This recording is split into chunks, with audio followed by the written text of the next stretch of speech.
Bonjour les amis. Alors, aujourd'hui, c'est un anniversaire. Pas un anniversaire très intéressant, mais ça fait 1 an qu'on m'a diagnostiqué avec mon cancer incurable. Ça a été très dur, vous en doutez bien, quand on vous annonce de but en blanc. J'ai dû insister, mais on me l'a annoncé quand même, que j'allais mourir dans quelques mois, 3 mois, si les traitements ne fonctionnaient pas.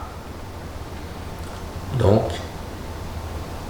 aujourd'hui, quand j'y pense, j'ai eu de la chance. J'ai eu de la chance parce que, imaginez-vous que j'aurais eu un cancer un petit peu moins grave, qu'on m'ait dit que j'étais opérable. On m'aurait peut-être enlevé la prostate, on m'aurait enlevé je ne sais pas quoi encore, et aujourd'hui je serais hélas un estropié. Alors, si on peut dire que c'était de la chance, non, n'exagérons pas, mais maintenant je tiens quand même à dire que 1 an après, j'ai appris énormément de choses.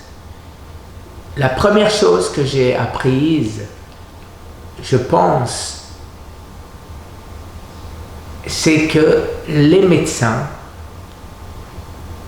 font ce qu'ils ont appris. Et comme ils n'ont pas appris les bonnes choses, puisque personne ne sait encore, eh bien ils appliquent des traitements, des idées, des manières de faire qu'on leur a enseignées. Et bien, pour beaucoup de choses, hélas, c'est faux. C'est faux. Et c'est pas de leur faute. Ils ont appris, ils ont pris ça comme si c'était un axiome, et donc on fait en fonction de ce qu'on a appris. C'est pas pour autant que ce ne sont pas de bons médecins. Simplement, ils n'ont pas eu la chance d'avoir la bonne information. Et plus j'avance, plus je cherche, et plus je trouve ce que moi, je pense être la bonne information. Et c'est toujours des informations complémentaires ou des informations qui remettent en cause tout ce qu'on sait. Voilà. La dernière, vous l'avez entendu, vous m'avez vu en parler, c'est la testostérone qui, paraît-il, n'aurait rien à voir avec le cancer de la prostate. Mais j'ai l'impression de jouer aux échecs. C'est pas un jeu de mots échec.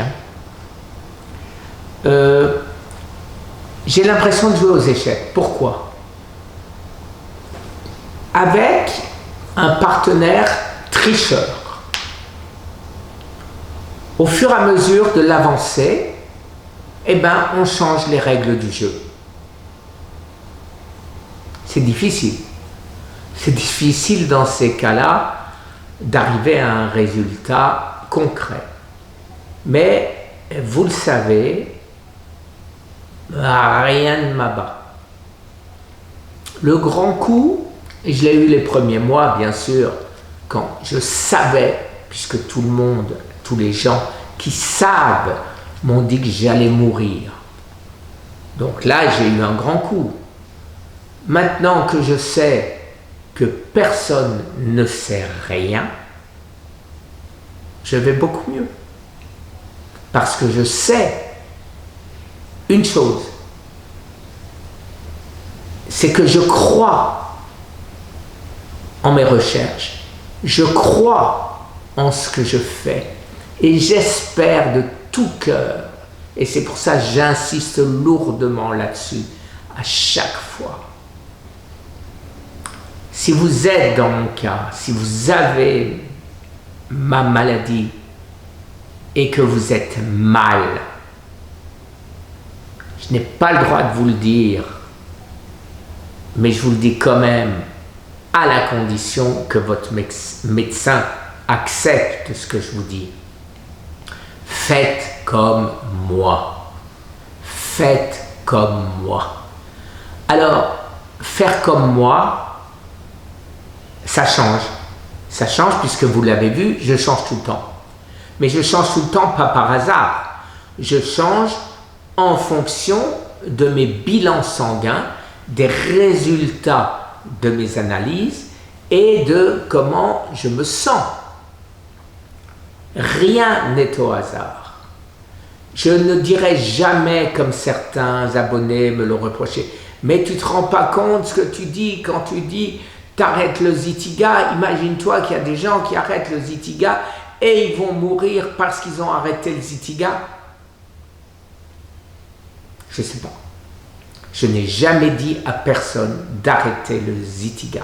Et je ne dirai jamais à personne d'arrêter quoi que ce soit. Mais ce que je dis et ce que je continue à dire, c'est que mes TCC, je rajoute tout ce que le corps n'est plus à même de donner.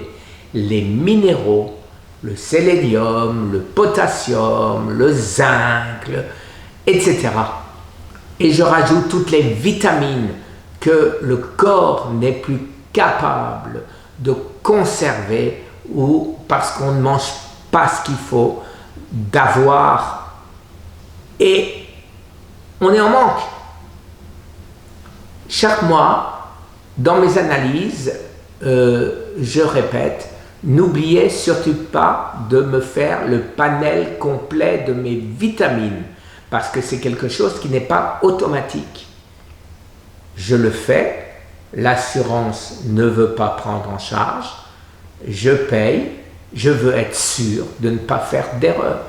Je l'ai dit depuis longtemps maintenant, depuis que j'ai commencé en janvier sérieusement à me prendre en main, j'ai dit le jour où je vais mourir, c'est le jour où j'aurai fait une erreur.